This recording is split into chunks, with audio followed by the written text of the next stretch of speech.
Fala aí galera, beleza? Hoje eu vou estar trazendo pra vocês um vídeo um pouco diferente do normal. Eu vou estar trazendo pra vocês um programa diferente, que é o gerador de cash. Eu acho que todo mundo sabe o que é cash, mas pra quem não conhece, cash é um dinheiro que você tem no jogo, onde você paga com dinheiro de verdade, ganha um código. Ativando esse código, você ganha um dinheiro especial no jogo que dá pra você comprar armas melhores, etc. Vou estar trazendo um gerador de cash pro jogo Point Blank, eu acho que todo mundo conhece. Quero pedir desculpa pela minha voz, que eu tô um pouco gripado, mas isso não vai interferir em nada não. Vou entrar no site do Point Blank. Primeiro site aqui, ó, pb.ongame.com.br. Vocês cliquem aqui. Quem não tem uma conta ainda, pode estar criando uma conta aqui nesse botão, criar conta.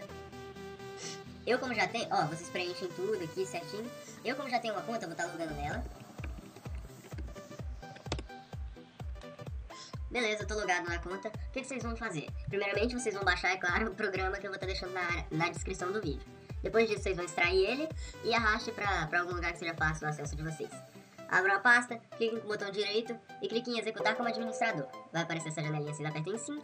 Beleza, quando vocês abrirem o programa vai aparecer isso, ó, termos de responsabilidade. Vocês leem isso aqui, depois que vocês tiverem acabado de ler, vocês marcam a janelinha ali e aceitam os termos de uso. Vai aparecer essa mensagem, bom proveito, não abuse. Vocês apertem em OK. Beleza, o programa é muito simples, tem os valores em cash, 10k, 20k, 30k, quem não sabe o que é K significa 1000. E os 50k e 60k está bloqueado porque é só pra versão premium do programa, essa versão gratuita não tem eles. Tá, mas isso não interfere muito não. Vocês vêm aqui, marcam a quantidade de cash que vocês querem, eu quero, 20k tá bom? Deixem aqui no modo automático mesmo e vai ficar gerando números de PIN. Beleza, quando vocês clicarem em copiar, ele automaticamente vai copiar o número que está passando aqui, pra mostrar que tá copiando certinho. Abrir o bloco de notas e colar, como vocês podem ver, ó. Cliquem em copiar, colar, beleza.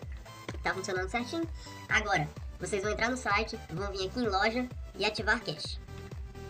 Beleza, aqui vai estar pedindo para você inserir o seu número do PIN code. Você vem no gerador, clica em copiar, vai no site e clica em colar. Beleza, vai aparecer essa confirmação aqui, vocês marcam a opção, não sou um robô. Essa confirmação é chata pra caramba. Vocês cliquem em ativar. Ele vai fazer o processo de ativação.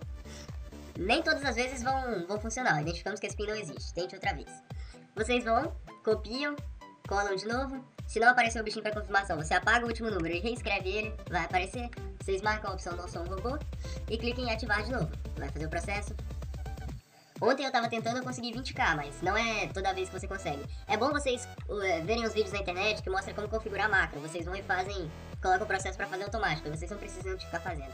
Mas é isso então, eu só queria mostrar o programa pra vocês. Ele funciona, eu já consegui pegar 20k de cash ontem à noite e eu espero que vocês gostem do programa. Se vocês gostarem, comenta aí embaixo como eu posso melhorar, sugestões de vídeo. E se vocês gostarem, compartilhe com os amigos aí. É isso então e até o próximo vídeo, valeu!